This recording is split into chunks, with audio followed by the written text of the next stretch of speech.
Hey guys, deadbydawn93 here, back to do a review. The movie that I'm going to be reviewing came from the Devil Dolls 3 movie box set from Full Moon Pictures. You guys saw this in my last update, but the movie I'm going to be reviewing from it is Ragdoll. And I'm going to go ahead and get right into it. Basically, the film follows this 17-year-old named Kwame, that's him right there, and he's in a local hip-hop group with his girlfriend, Tisha, who's right there, and a few of their friends, and basically his grandmother is very much into voodoo, and basically he doesn't believe in any of the voodoo stuff that she does, and she does spells and things like that, and he pretty much doesn't believe it, thinks it's all thinks it's all a lie. He doesn't believe in it. Well, one day after they do a show, they end up having a run-in with some local, these three local thugs named Big Pin and his two brothers. And basically, Big Pin just is basically, he pretty much runs the town. He's into like prostitution, he sells drugs and things like that. And the whole town is basically just scared of him, against him. And basically, he tells them that he offers them a contract, and basically says, hey, if you sign this over, I can make you guys big, make you guys money, but if you don't, something bad will happen. And basically they say no.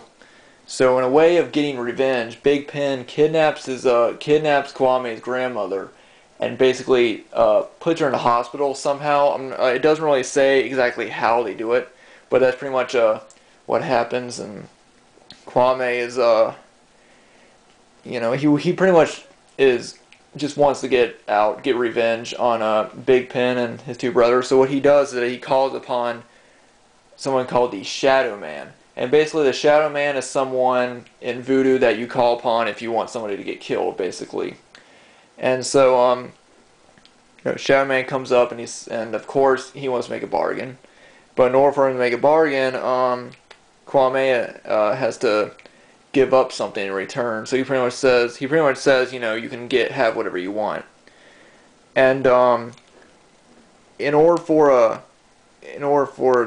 Shadow Man, he has this potion, and since the spell brings death, he must put it in something dead. And so what he does is he puts it into the Ragdoll, which is basically something that his grandmother had back when she was a little girl, because her mother also did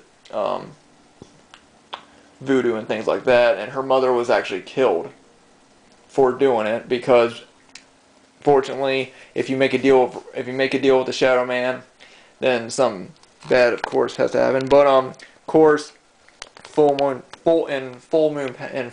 fashion, the Ragdoll comes alive and begins killing off the brothers of Big Pin. But there's a catch to it. Basically, every time the Ragdoll kills somebody who is kills one of Big Pin's brothers, it also has to kill somebody that Kwame cares about, and basically starts killing off members of his group, and then goes after his girlfriend.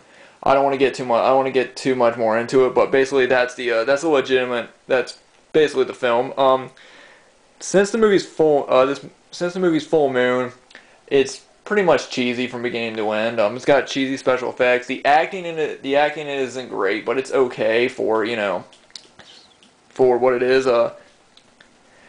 Charles Band, who as you know is behind Puppet Master, Blood Dolls. He was the executive producer on it, and he pretty much helped also write the film. So if you're a fan of Puppet Master, or if you're a fan of like Blood Dolls and things like that, then I'd recommend checking this out.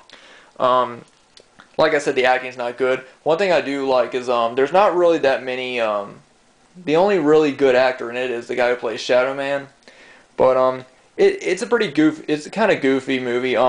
For instance, one of Big Pin's brothers is this really gay guy, and he dresses up like a cowboy, and some of the stuff he says is just pretty funny, and it just you know, it's just like sort of an out there character, pretty much how any like gay like cowboy you would figure it act, like just over the top and everything. Since everybody plays their parts kind of over the top. But if you can get past the bad acting, then you know I would recommend it. Like I said, there's not really that much gore in it. Some of the death scenes are kind of like, you know, there's one point where a guy gets stabbed with hypodermic needles. That's pretty much the best death scene in my opinion. And basically, you know, it's an alright movie. Like I said, the acting's not great. You know, it does give a good laugh with the Big Pin's gay brother. He's pretty funny in it. And the guy who plays Big Pin, he's supposed to be all bad and everything like that. You know, like a thug, and he's really not. But if you can get past the cheesiness of it and get past the bad acting, then I would recommend. This is actually a decent film. Or if you're a fan of cheesy movies, like you know, like Full Moon, it's typical Full Moon. If you're a fan of Full Moon, then I highly recommend checking this out. You know. But anyway, guys, thanks for watching my review. Thanks to everyone for subscribing. I also want to give, you know, I just want to say thanks to all the new people who subscribed to me over the past week. I think I've gotten like 5 new subscribers in the past week or so, and that's just, it's awesome to me, you know, and it really means a lot to me. So, you know, thanks a lot for watching my videos. Thanks for subscribing, and check out Ragdoll, and you know, I'll probably be doing another review for another film from the Devil Dolls box set maybe tomorrow. But anyway, guys, thanks for my review, and I will see you guys later.